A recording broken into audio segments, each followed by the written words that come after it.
Padre Santo, Señor, te doy muchas gracias por otro día, Padre, que nos regalas, Padre, para estar aquí. Gracias, Padre, porque, Señor, hemos tenido estas alabanzas para ti, Padre, que las cantamos con nuestro corazón, Padre. Espero, Padre, que sean de tu agrado, Padre, de un olor fragante, Señor, porque es lo que te podemos ofrecer, Padre. Somos pecadores que hemos reconocido que nos ha salvado por Jesucristo. Padre, quiero pedirte que me guíes en este mensaje, que sea de bendición para los que ya te conocemos y también, Padre, para que hables a los que estén aquí y no tienen una relación con tu Hijo Jesucristo, que toque sus corazones, que el Señor puedan comprender este mensaje, que tú abras su entendimiento, Padre, y que sea de bendición y que cambie sus vidas. Guíame en el nombre poderoso de Jesús. Amén. Éxodo, ¿ya está usted ahí? Muy bien, hermanos. Quiero decir una introducción rápida. El libro de Éxodo es un libro que en su palabra Éxodo en sí es una palabra griega que significa salida. Y básicamente habla de la salida del pueblo de Israel, ese pueblo judío, cuando sale de la esclavitud con los egipcios. Usted conoce la historia de ellos, cómo Dios trabajó con ellos en un desierto durante 40 años, en una desobediencia brutal. Pero, hermanos, Dios usó hombres en las escrituras. Así como Dios usó a Abraham, que le habló, y Abraham dijo, heme aquí, en él hizo una nación, una descendencia, como se lo dijo Dios, te multiplicaré como la arena del mar. Dios usó hombres. También después viene Isaac, Jacob, salen las 12 tribus de Israel, una nación, un pueblo de Dios que es el pueblo de Dios y lo será siempre. Amén. Entonces Dios usa hombres para sus propósitos divinos y después viene Abraham. Abraham es el hombre más noble y más manso que existió sobre la tierra. Entonces, en esta lectura, hermanos, que vamos a leer, Moisés busca una nueva visión para guiar a su pueblo rebelde. Y tiene un atrevimiento de decirle a Dios estas palabras en el versículo 18. Él entonces dijo, te ruego que me muestres tu gloria. ¿Qué había pasado antes de que dijera esto Moisés? Bueno, lo que hizo Dios fue entregarle las tablas y cuando Moisés baja y ve a la nación entregada a la idolatría con un becerro de oro. Como Moisés tardó en bajar, su pueblo dijo, bueno, pues ¿a dónde fue Moisés? No sabemos, pero hazte un becerro de oro para adorar. La idolatría está muy marcada en las escrituras. Entonces, dice, te ruego que me muestres tu gloria. La gloria de Dios, hermanos, es la manifestación de la grandeza, el esplendor divino. La gloria de Dios define su poder, su majestad, su santidad. Moisés tuvo una relación tan estrecha con Dios desde la zarza ardiente. Cuando Moisés ve una zarza que no se consume, se acerca y tiene su encuentro con Dios, como lo tuvo Abraham. Y ya conocemos la historia. Lo manda con el faraón para liberar a su nación. Moisés tuvo un encuentro muy íntimo con Dios, hermanos, muy íntimo. Tuvo victorias contundentes como con el mismo faraón. Entonces tenía una relación muy estrecha. Y le dice aquí en el 18, te ruego que me muestres tu gloria. Estas palabras que muestres tu gloria se entiende como hazme ver tu gloria. Moisés no busca un ego, satisfacerse, no busca una curiosidad que tenga él, sino realmente busca un conocimiento más profundo de Dios para guiar a su pueblo. Y Dios le va a mostrar su gloria, hermanos. Y es lo que vamos a leer ahorita. Y quiero que usted comprenda todo esto. ¿Cómo se manifiesta la gloria de Dios a través de Moisés?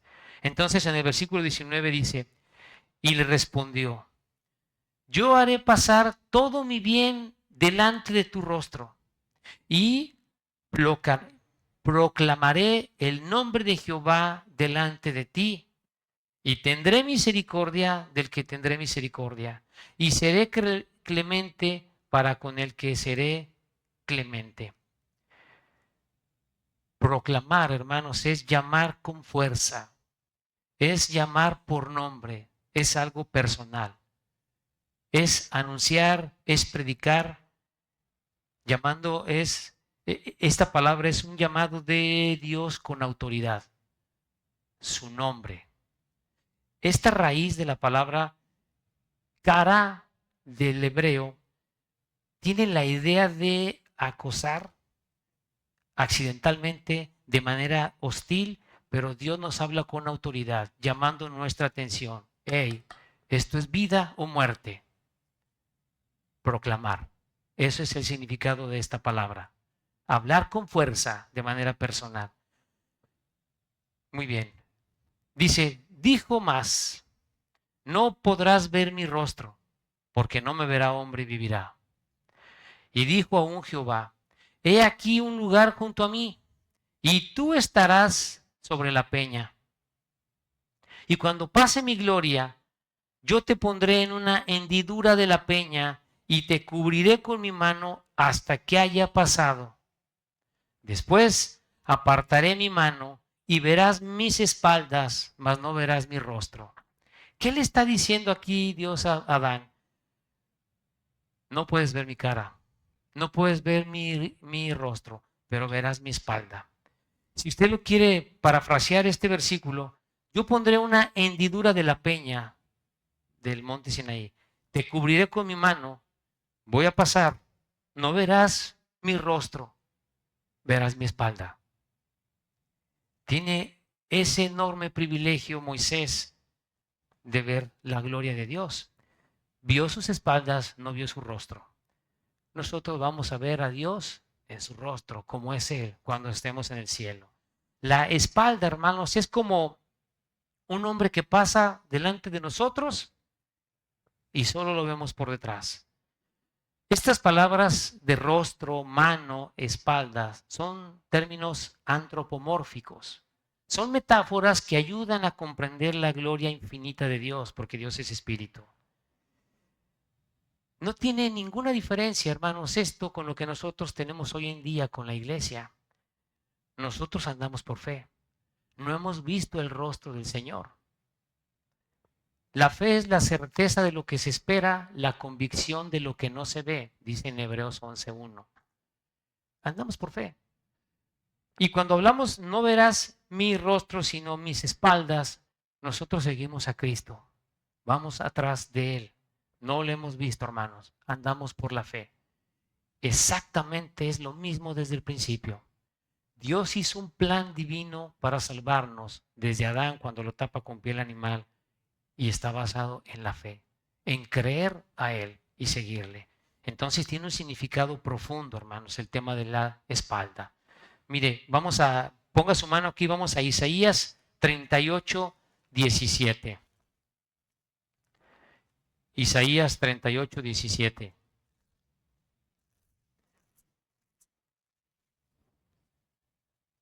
Este capítulo 38 habla de la sanidad de Ezequías. Como usted sabe, hay un profeta que va con Ezequías que enfermó de muerte y le dice, arregla tus cosas porque vas a morir. Y bueno, él ora, habla con el Señor y Dios le concede 15 años más de vida. Y estas palabras que dice aquí Ezequías, quiero que las lea conmigo. Aquí en el 17 dice, he aquí, amargura grande me sobrevino en la paz, mas a ti agradó librar mi vida del hoyo de corrupción, porque echaste tras tus espaldas todos mis pecados. Porque el Seol no te exaltará, ni te alabará la muerte, ni los que descienden al sepulcro esperan tu verdad. El que vive, te dará alabanza, como yo hoy. El Padre hará notoria tu verdad a los hijos. La experiencia de Ezequías nos hace entender que esa experiencia que él tuvo con el Señor la transmite hacia sus hijos para un crecimiento espiritual. Yo creo que todos, hermanos, hemos tenido experiencias de lo que Dios hace en nuestras vidas y muchas veces las queremos compartir también con nuestros hijos. Pero miren el 17, echaste tras tus espaldas mis pecados. Cuando vamos a Isaías 53, dice que Él cargó nuestros pecados. Tenemos la enseñanza de que Jesús cargó la cruz, nuestros pecados en sus espaldas. ¿Y qué significa esto, hermanos? Nosotros seguimos a Cristo. No le hemos visto cara a cara. Vamos atrás de Él. Regrese a su lectura, por favor, acompáñeme aquí a Éxodo. Entonces podamos comprender muy bien esto, ¿verdad? Vamos a repetir desde el 21. Y dijo aún Jehová, he aquí un lugar junto a mí, y tú estarás sobre la peña. Y cuando pase mi gloria, yo te pondré en una hendidura de la peña, y te cubriré con mi mano hasta que haya pasado. Después apartaré mi mano y verás mis espaldas, mas no verás mi rostro. ¿Puede entender entonces la visión que tuvo Moisés? Esto va a pasar en el siguiente capítulo. Y es donde quiero, por favor, que me ayude a concentrarse.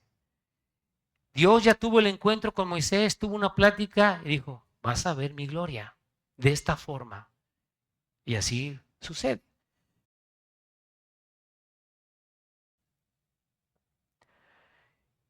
Y Jehová dijo a Moisés, alístate 2 tablas de piedra como las primeras y escribe sobre esas tablas las palabras que estaban en las tablas primeras que quebraste.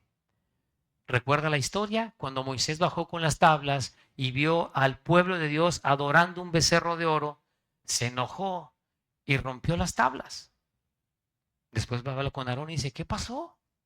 Y Aarón dijo, pues querían adoración y yo agarré y les di el oro y hicieron su becerro. Porque ya no sabían nada de ti.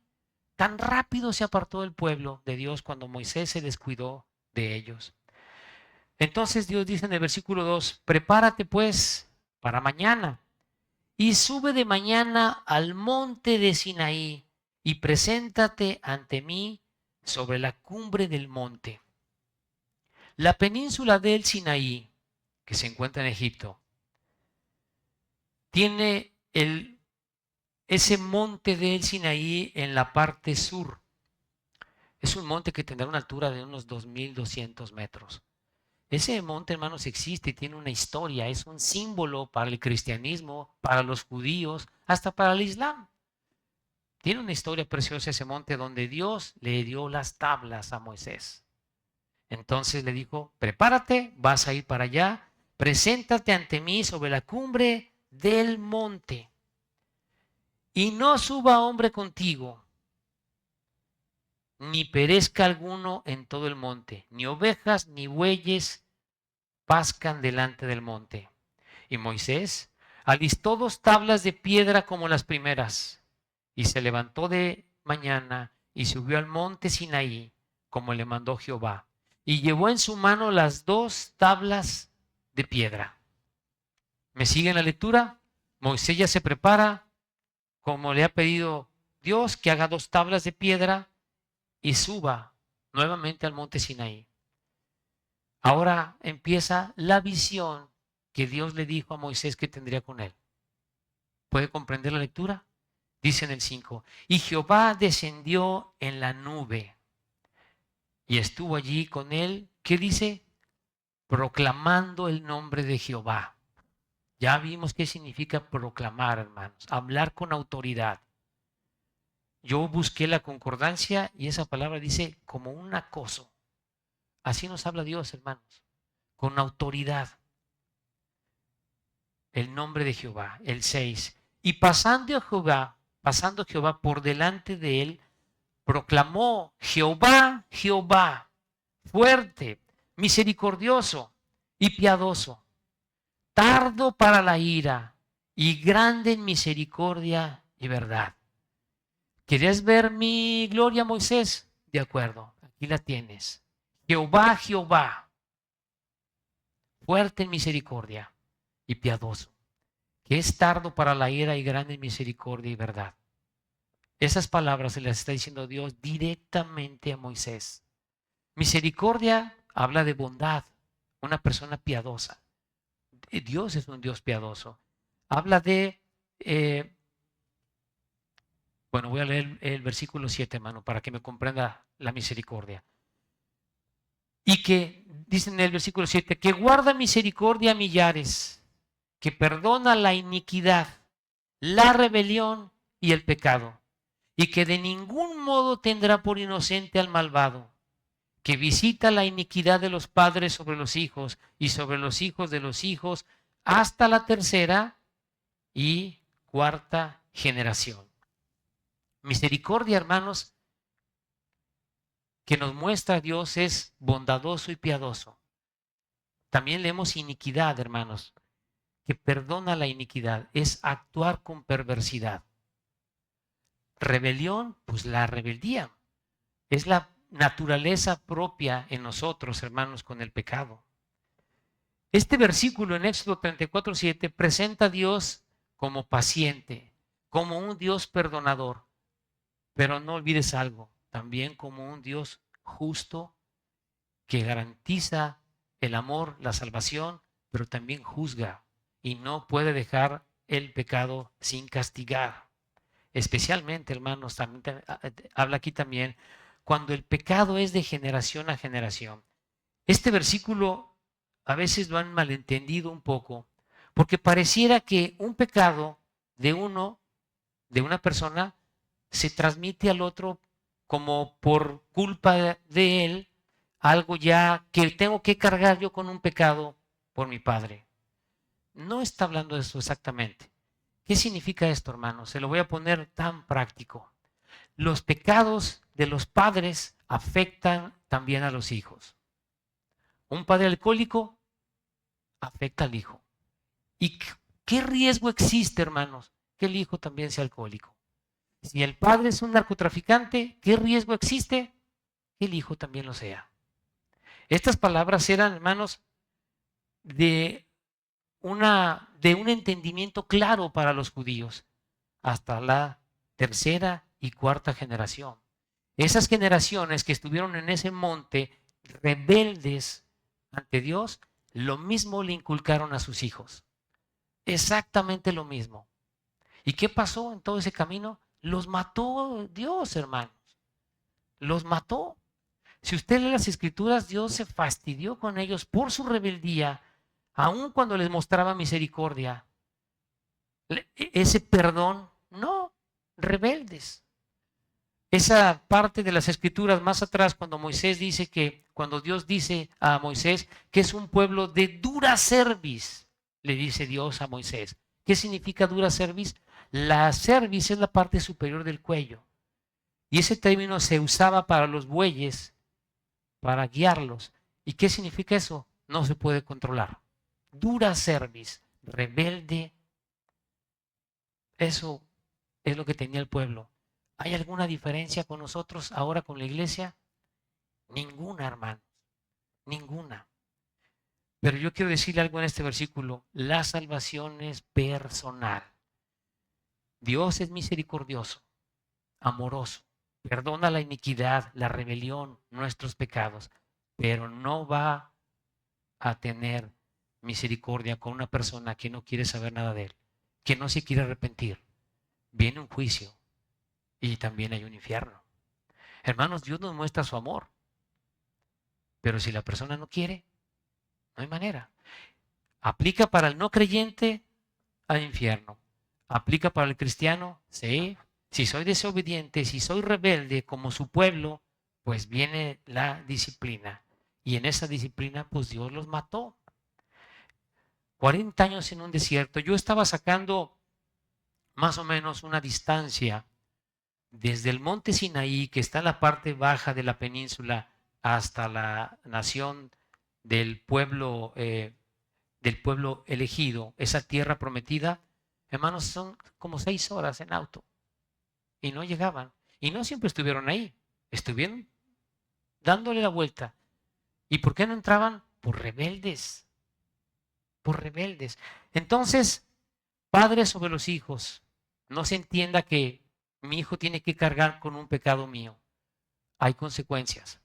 Y las conductas que estén conmigo, cuidado, las puede heredar él.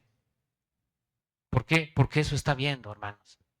Debo tener cuidado. Mire, para que nos quede claro esto, vamos a Ezequiel 18:20. Ezequiel 18:20.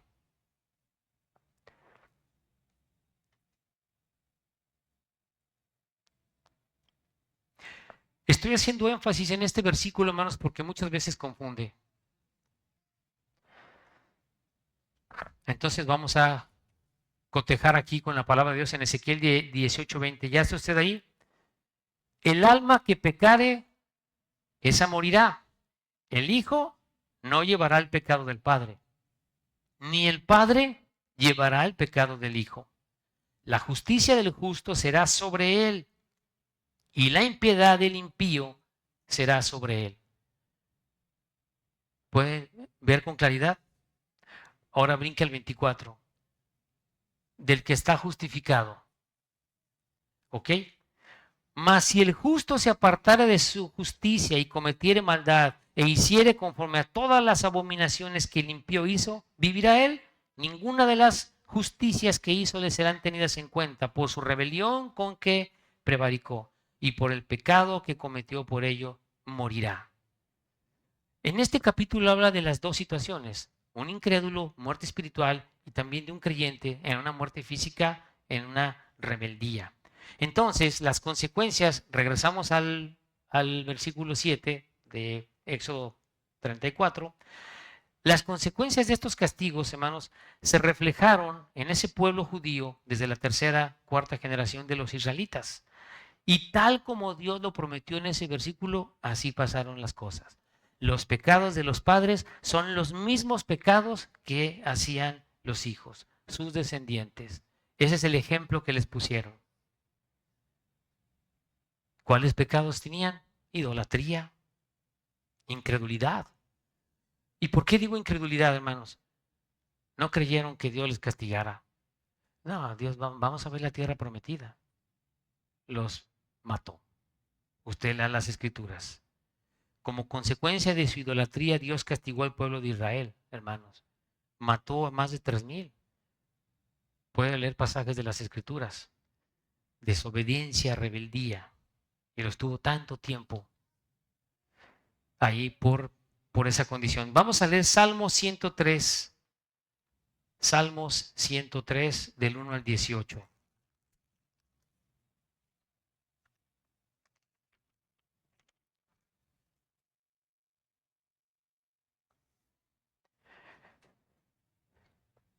Ya leímos lo que pasó en Éxodo. Mire este salmo precioso. Es un salmo de David. Bendice alma mía a Jehová y bendiga todo mi ser su santo nombre. Bendice alma mía a Jehová y no olvides ninguno de sus beneficios. Él es quien perdona todas tus iniquidades, el que sana todas tus dolencias, el que rescata del hoyo tu vida, el que te corona de favores y misericordias, el que sacia de bien tu boca, de modo que te rejuvenezcas como el águila. Jehová es el que hace justicia y derecho a todos los que padecen violencia.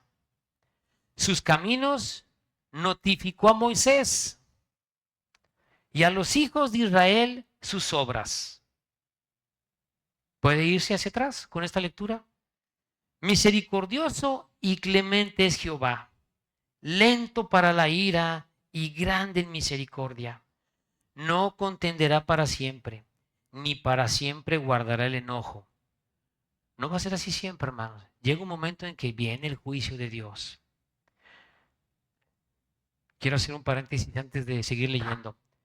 Cuando nosotros vamos al libro de Génesis, en la vida de los patriarcas, ¿qué hizo el hombre, hermanos? Rebelarse contra Dios. Y había un punto de tanta maldad en el mundo que Dios decide borrarlos.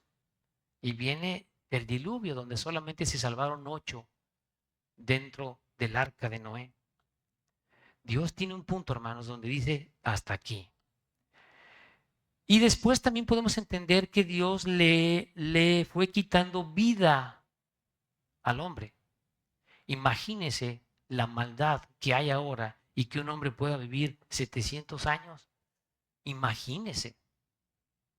Dios en su soberanía, hermano, dijo, hasta aquí. Nos quitó vida. Somos malos, somos perversos. Pero lo que Dios me enseña en la palabra de Dios es mostrarme, estás en un pecado. Tienes esta condición en tu vida, necesitas arrepentirte y yo soy misericordioso, te perdono. Es el ejemplo en todas las escrituras. Los libros de las escrituras, hermanos, lo que me están mostrando con historia, con poesía, con profecía, con cartas, es que Dios me dice, eres un pecador y necesitas arrepentirte. Ven a mí. Moisés quiso ver su gloria. Esta es mi gloria. Voy a pasar, te cubro tu vista. Ve en mis espaldas, sígueme. Hay misericordia, pero tienes que tener fe. Entonces dice en el 8, ¿verdad? Misericordioso y clemente es Jehová, lento para la ira y grande en misericordia. No contenderá para siempre, ni para siempre guardará el enojo. No ha hecho con nosotros conforme a nuestras iniquidades, ni nos ha pagado conforme a nuestros pecados. Porque como la altura de los cielos sobre la tierra, engrandeció su misericordia sobre los que le temen. Cuando está lejos el oriente del occidente, hizo alejar de nosotros nuestras rebeliones. Como el Padre se compadece de los hijos, se compadece Jehová de los que le temen. ¿Cuál es el principio de la sabiduría? El temor de Jehová. Porque, mira el 14, porque, ponga atención aquí, hermanos, porque Él conoce nuestra condición, se acuerda de que somos polvo. El hombre, como la hierba, son sus días. Florece como la flor del campo, que pasó el viento por ella y pereció, y su lugar no la conocerá más. Esta palabra dice, porque Dios se acuerda que nuestra condición es polvo. Él conoce que nuestra condición es polvo. Hermanos, tenemos un tiempo de vida corto. Y Dios nos está mostrando que Él es misericordioso y que nos quiere perdonar y que nosotros tenemos una rebeldía. No hay diferencia entre los tiempos de ahora en la iglesia con lo que pasó con el pueblo judío. Es exactamente igual. Somos polvo. No vamos a, ¿cuántos años nos va a dar Dios más? ¿Cuántas veces has estado aquí escuchando, arrepiéntete, arrepiéntete, recibe a Cristo, hay misericordia? Esa es la gloria de Dios. Y entra por aquí, suena bien, y sale por acá. Y seguimos desobedientes. Mas la misericordia de Jehová es desde la eternidad y hasta la eternidad sobre los que le temen, y su justicia sobre los hijos de los hijos,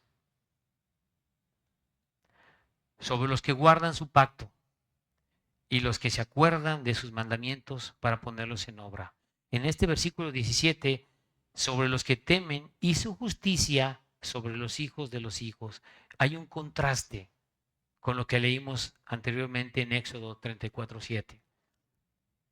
Hermanos, cuando nosotros vamos al Señor y cambia nuestra vida, nos arrepentimos, hay un cambio de dirección en todo sentido para ahora guiar a mi hijo en la palabra.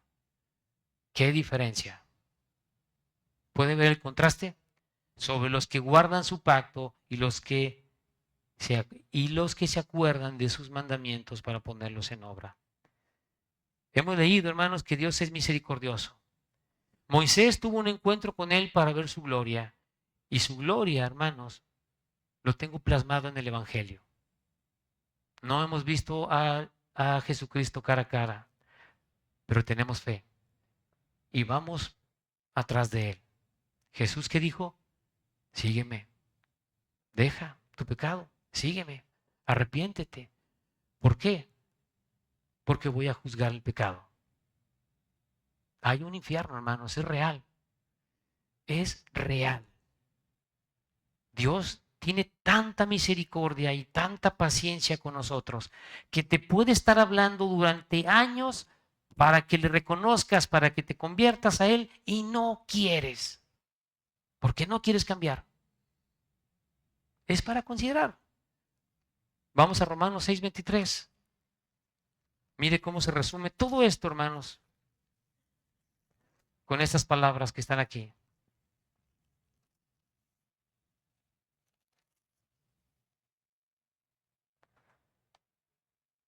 Porque la paga del pecado es muerte, mas la dádiva de Dios es vida eterna en Cristo Jesús, Señor nuestro. Dios tiene que juzgar el pecado. Es misericordioso, amoroso, tardo para la ira, pero tiene que juzgar el pecado, hermanos. Hemos hablado mucho de eso. Dios no puede ser muy consecuente con nuestro pecado. Muchas personas, no, Dios nos va a perdonar a todos al final. No, no, esa mentira es del diablo. No, no es cierto. Todos somos hijos de Dios. No es cierto. Bíblicamente no es así. La paga del pecado es muerte, pero ¿a qué muerte se refiere? Hay una muerte espiritual. Vamos a Hebreos 9:27. Si tú estás aquí por primera vez, esto que estás escuchando es el Evangelio. Y si has estado aquí muchas veces, yo le he rogado a Dios que abra tu entendimiento y que te entregues a Él. Hebreos 9:27 dice la palabra, y de la manera que está establecido para los hombres, que mueran una sola vez, y después de esto, el juicio. Entonces, ¿a qué muerte se refiere? ¿Dónde vas a pagar los pecados? Apocalipsis 21:8. Cuando me muero hay un juicio. 21:8, Apocalipsis.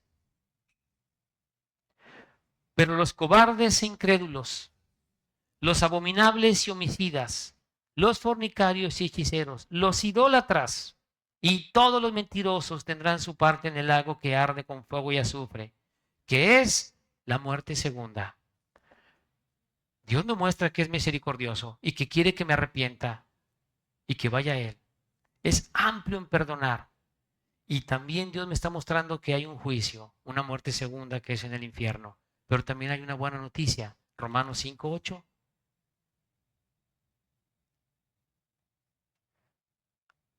Mas Dios muestra su amor para con nosotros, en que siendo aún pecadores, Cristo murió por nosotros. La gloria que vio Moisés al ver la espalda de Dios es el Señor.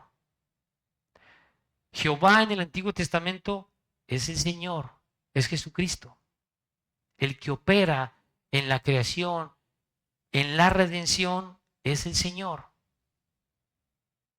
Y te dice que Dios muestra su amor tan grande que siendo pecadores, Cristo murió por nosotros. Entonces, ¿en qué debo creer? En lo que Dios ha dispuesto para que te salves. Que le pidas perdón, que entiendas que es misericordioso, amoroso y te quiere dar la vida eterna. ¿Y cómo recibo ese regalo? Yo le he preguntado a personas, hermanos, que pues han estado en la iglesia por mucho tiempo. Personas que conozco de años en una iglesia cristiana. Y me dicen, pues yo creo en Dios. ¿Es suficiente para salvarme? Pues también el diablo cree. Entonces, ¿cuál es la diferencia? Entregarle mi corazón a Él. Esa es la diferencia. El que tú creas que, no, yo creo que Cristo es Dios. No, yo no tengo ningún problema con eso. Pero yo vivo como yo quiero. Yo soy mi propio Dios. Yo decido lo que es bueno, lo que es malo. Ya leímos todo lo que pasó. Es exactamente igual en tu vida, en la de todos nosotros. Que si confesares con tu boca que Jesús es el Señor y creyeres en tu corazón que Dios levantó a los muertos, serás salvo. Entonces Dios te dice que debes de creer en tu corazón que Dios lo levantó a los muertos, porque con el corazón se cree para justicia. Con mi corazón creo que Él me justifica. Creo en su amor, en su misericordia, en su bondad. Él me reconcilia con Dios. Sé que soy un pecador, rebelde, desobediente, que hace iniquidad, que tengo pensamientos perversos, porque también la Escritura me enseña eso. Pero yo creo que Él me perdona. Entonces, dice, porque con el corazón se cree para justicia, pero con la boca se confiesa para salvación. Pues la Escritura dice, todo aquel que en Él creyere no será avergonzado. Porque no hay diferencia entre judío y griego, pues Él mismo, que es Señor de todos, es rico para con todos los que le invocan. Porque todo aquel que invocare el nombre del Señor, serás salvo. ¿Cómo voy a invocar? Necesito creer. ¿Es suficiente creer? No, necesitas invocar y seguir a Cristo. No le has visto cara a cara. Ya viste cómo le expresó Dios a Moisés su gloria. No puedes ver mi cara. Pasaré, te voy a tapar y verás mi espalda. Me vas a seguir. Es la fe. Entonces, ¿qué tengo que hacer? Creerle a Dios. Entregarle mi corazón. Si estás aquí sentado y lo has escuchado muchas veces, pídele a Dios que te dé esa convicción. No hay otra manera de que te salves. Amén. Voy a orar. ¿Te gustaría saber si tienes un lugar seguro en los cielos? Yo quiero decirte que en la Biblia Dios nos dice que Él quiere que sepamos cómo tener un lugar seguro en el cielo cuando morimos. Yo te quiero explicar con la Biblia cómo puedo tener esa seguridad. Porque al final todos vamos a morir. Con la Biblia, estrictamente con la Biblia, yo te quiero llevar paso a paso cómo puedes tú tener esa seguridad de la salvación de tu alma y la vida eterna. Y para ello voy a ir al libro de Romanos. El libro de Romanos, en el capítulo 3, en el versículo 23, dice así la palabra: por cuanto todos pecaron y están destituidos de la gloria de Dios. Lo primero, yo necesito estar de acuerdo con Dios en que soy pecador. Si yo no estoy de acuerdo con Dios en que soy un pecador, no hay manera que yo me pueda salvar. Necesito reconocerme ante Dios en la situación en la que estoy. Tengo una conciencia. Todos tenemos una conciencia, sabemos lo que es malo, lo que es bueno. Sabemos que somos pecadores cuando somos honestos. Y es lo primero. Primer paso, me reconozco pecador ante Dios. Ahora quiero decirte algo. Dios es un Dios santo. Es un Dios santo que tiene que juzgar el pecado. Él nos ama, pero tiene que juzgar el pecado. No lo puede dejar así. Dice Romanos 6:23, porque la paga del pecado es muerte, mas la dádiva de Dios es vida eterna en Cristo Jesús, Señor nuestro. Me quiero detener en esta primera parte del versículo 23. Dice, porque la paga del pecado es muerte. Bueno, ¿a qué muerte se refiere? ¿Será que yo me muero y todo terminó ahí? No está hablando de la muerte física, está hablando de la muerte espiritual. Y para ello te quiero llevar al libro de Hebreos 9:27. En este versículo dice la palabra: y de la manera que está establecido para los hombres, que mueran una sola vez, y después de esto, el juicio. Después de que morimos hay un juicio, o al cielo, o al infierno. Entonces, ¿a qué muerte se refiere? Regresando a Romanos 6:23, cuando dice, porque la paga del pecado es muerte. Ya vimos que después de que muera hay un juicio. ¿A qué muerte se refiere? A la muerte segunda. Y para ello, vamos al libro de Apocalipsis, en el capítulo 21, versículo 8, dice así la palabra de Dios: pero los cobardes e incrédulos, los abominables y homicidas, los fornicarios y hechiceros, los idólatras y todos los mentirosos tendrán su parte en el lago que arde con fuego y azufre, que es la muerte segunda. La muerte segunda. Dice todos los mentirosos. ¿Has mentido alguna vez? Yo sí. Yo creo que todos hemos mentido. Una mentira es suficiente para que Dios nos condene en el infierno. No podemos salvarnos por nuestro propio pie. Hemos estado en religiones y nos han enseñado que debemos de salvarnos por nuestras obras, por nuestro comportamiento. Pero la Biblia no enseña eso. Nadie se puede salvar por sus propias obras. Dice en Efesios 2:8-9, por gracia sois salvos por medio de la fe. Esto no de vosotros, pues es don de Dios. No por obras, para que nadie se gloríe. Eso dice Efesios 8:9. Nadie se salva por sus obras, porque todos somos pecadores. Entonces, ¿cómo me salvo en la Biblia? Ya entendí que soy pecador. Ya entendí que Dios tiene que juzgar el pecado. Ya entendí cómo, en una muerte segunda, lago que arde con fuego y azufre. Pero ¿sabes una cosa? Dios hizo un plan para salvarnos. precioso. ¿Sabes cómo? En Cristo Jesús. Dice Romanos 5:8, dice la palabra, mas Dios muestra su amor para con nosotros. Mira lo que dice, Dios muestra su amor para con nosotros, en que siendo aún pecadores, Cristo murió por nosotros. Lo que me salva en la Biblia es creerle a Dios. Necesito la fe. ¿Y cuál fe? Cristo es Dios. Cristo, que es Dios, vino a la tierra, tomó una forma humana de hombre, perfecto, sin pecado, y paga la cuenta que yo no puedo pagar. Nadie podemos pagar. Jesús vino hecho hombre, siendo Dios, y va a la cruz a ser castigado, derramando su sangre y resucitando el tercer día. Ese es el plan que hizo Dios para salvarnos. Es la manera que tengo de reconciliarme con Dios, aceptando el regalo que Dios puso, que Cristo vino a la tierra siendo Dios y sin cometer ningún pecado, es castigado, muere y resucita. La salvación en la Biblia es que tú creas que esa obra de amor que hizo Dios es lo que te puede salvar. ¿Sabes? Ninguna religión te salva. Te salva lo que Dios hizo en Jesucristo, pagar nuestra cuenta. La única manera que yo tengo para reconciliarme con Dios es estar de acuerdo en lo que Él hizo. Y quiero decirte cómo puedes tú recibir el regalo de la vida eterna. Necesitas creer. Necesitas creer que lo que Jesús hizo en la cruz es suficiente para que tú te puedas salvar. Sin meter tus obras. No podemos hacer nada para salvarnos.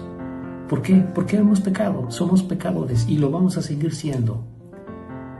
Dice Romanos 19, que si confesares con tu boca que Jesús es el Señor y creyeres en tu corazón que Dios le levantó a los muertos, serás salvo. Él te dice en la palabra, serás salvo si crees en tu corazón. El versículo 10 dice, porque con el corazón se cree para justicia, pero con la boca se confiesa para salvación. Hay dos cosas que necesito para tener la salvación. Creer con todo mi corazón para justicia. ¿Qué debo creer? Que lo que hizo Jesús es suficiente. Debo creer que no son mis obras las que me salvan, sino lo que Él hizo en la cruz. Debo creer que es la única manera que yo tengo de reconciliarme con Dios, que Él ha pagado mi cuenta en la cruz, con su muerte y su resurrección. Creer con todo mi corazón. ¿Y qué es creer con todo mi corazón? Con todo mi pensamiento, mis sentimientos, con mi voluntad. Es suficiente para que yo tenga perdón. Lo que tú hiciste, Señor, en la cruz. Y hacerlo tu Señor. La palabra Señor en la Biblia se traduce autoridad soberana. Para que tú tengas salvación, tú necesitas recibir a Cristo en tu corazón como tu autoridad soberana, tu Señor. Por eso dice, ¿verdad? El versículo 10, porque con el corazón se cree para justicia, pero con la boca se confiesa para salvación. Dice el versículo 13, porque todo aquel que invocar el nombre del Señor será salvo. ¿Cómo me puedo salvar? Tengo que invocar a Cristo. Tengo que estar de acuerdo con Él en que yo soy pecador y necesito su perdón. Necesito reconciliarme con Dios por lo que Él hizo en la cruz. No tengo otra forma de salvarme bíblicamente. Donde tú te encuentres, si tú crees que esto es la verdad, tú le puedes pedir a Cristo que te perdone, que sea tu Señor. En una oración sencilla, donde tú te encuentres, manejando, te puedes parar a un lado, en tu casa, al lado, en tu cama, en una silla. Tienes que invocarle a Cristo. Yo te puedo guiar en una oración si tú crees esto. Puedes orar así. Jesús, te pido que me perdones. Reconozco que soy un pecador, pero creo que tú me has perdonado con tu obra de amor en la cruz. Te doy gracias por la vida eterna, Jesús. Te acepto en mi corazón como mi Señor y mi Salvador. Amén. Si tú haces esa oración con todo tu corazón, esa es tu salvación. No puedes hacer otra cosa más que aceptar lo que Dios ha hecho para salvarte. Quiero leerte este último versículo aquí en el libro de 1 de Juan 5:12. Dice así la palabra: el que tiene al Hijo tiene la vida. El que no tiene al Hijo de Dios no tiene la vida. Necesito al Hijo para tener la vida. ¿Y cómo? Ya vimos cómo. Invocándole con nuestra boca que nos perdone. Espero de todo corazón que tú ores y le pidas a Cristo que sea tu Señor. Gracias.